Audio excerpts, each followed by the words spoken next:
Interesting reading. Okay. Here's a short list of financial and industrial FUBARs from the EU then. Cadbury moved factory to Poland 2011 with EU grant. Ford Transit moved to Turkey 2013 with EU grant.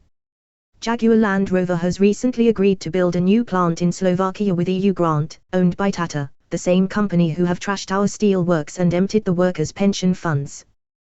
Peugeot closed its Rito, was Roots Group, plant and moved production to Slovakia with EU grant. British Army's new Ajax fighting vehicles to be built in Spain using Swedish steel at the request of the EU to support jobs in Spain with EU grant, rather than Wales. Dyson gone to Malaysia, with an EU loan.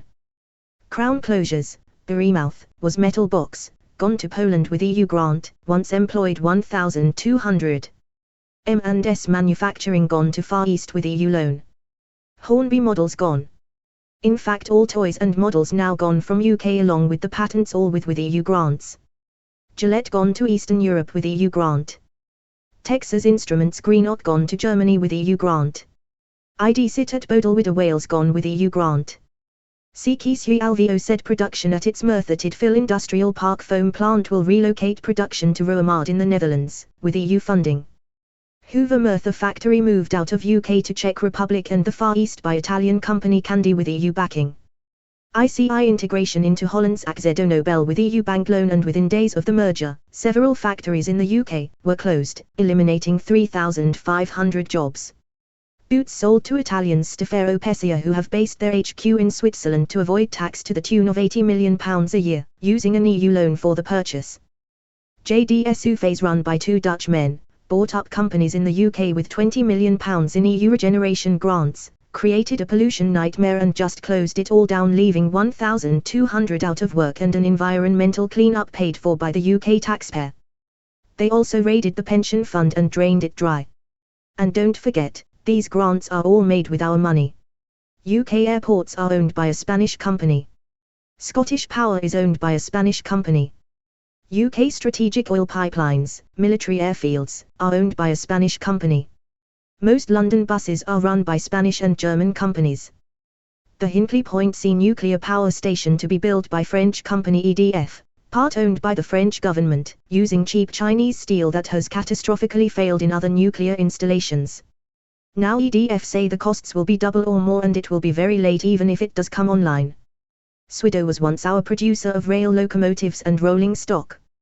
Not anymore, it's Bombardier in Derby, and due to their losses in the aviation market, that could see the end of the British Railways manufacturing altogether, even though Bombardier had EU grants to keep Derby going, which they diverted to their loss-making aviation side in Canada. 39% of British invention patents have been passed to foreign companies, many of them in the EU.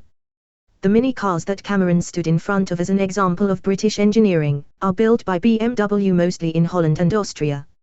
His campaign bus was made in Germany, even though we have Plaxto, Optar, Bluebird, Dennis etc. in the UK.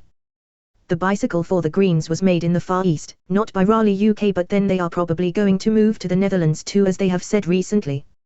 Anyone who thinks the EU is good for British industry or any other business simply hasn't paid attention to what has been systematically asset stripped from the UK.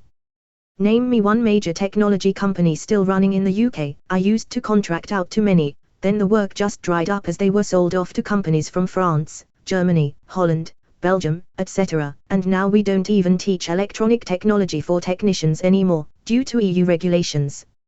I haven't detailed our non-existent fishing industry the EU has paid to destroy, using our money of course, nor the farmers being paid not to produce food they could sell for more than they get paid to do nothing. Don't even go there. And here is the link, https://watch?v=sign TGWTCR0J6am. In addition, food for thought, see the picture on that link. The skull and bones, and then under that the 2x lightning symbols. Same as Harry Potter, on his head. Perhaps subliminal interference in the Harry Potter books, as I remembered people could not put the books down, and so many dumbed-down people now. I could never ever read those books. P.S. In case you think I wrote that. As it mentions someone who was contracted out. It is not me. I am just passing on the information he sent to me. Cheers.